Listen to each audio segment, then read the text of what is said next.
When I met Bill, I had just turned 50. I myself was a new convert. I'd been baptized about 9 months before. I was invited to this symposium on faith and reason, something I would normally not have walked across the street to see, but it just seemed like a good idea at the time.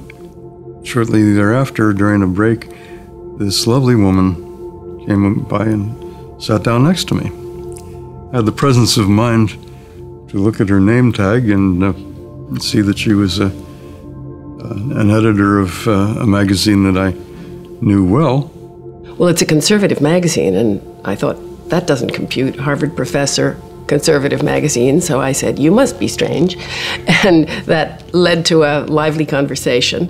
When I first saw her, my first thought was, this might be the one.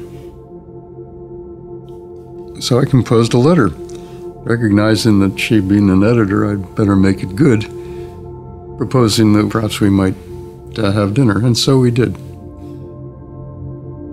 I was very blunt and said, I can't get romantically involved with you or with anyone unless it's a courtship leading to marriage, and I can't marry a non-Christian, and you're clearly not a Christian.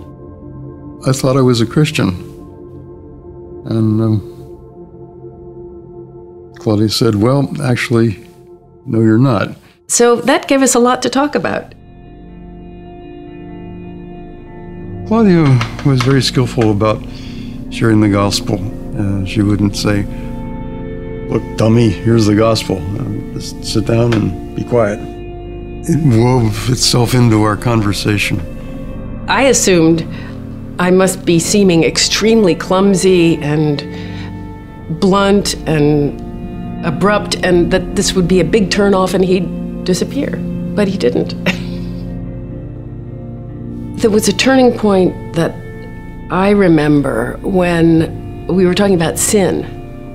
I said, does sin interest you as an intellectual matter or in connection with your own life? And he said, very convincingly, in connection with my own life. So there were several turning points like that along the way.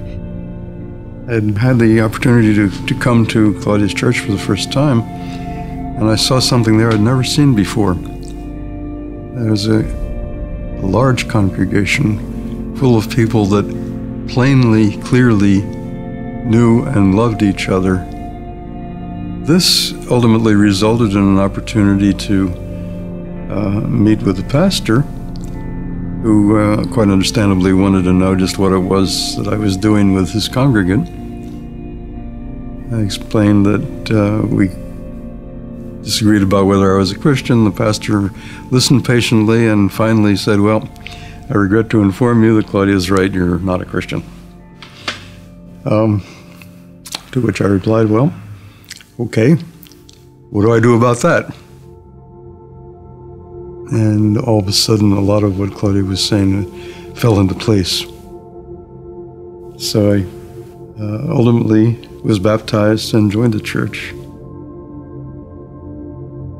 Bill and I met in November 1998, and he was baptized in August 2004, and we were married in June 2005. And have lived happily ever after. My name is Bill. I'm a Christian today because someone brought the gospel to me. Be unashamed.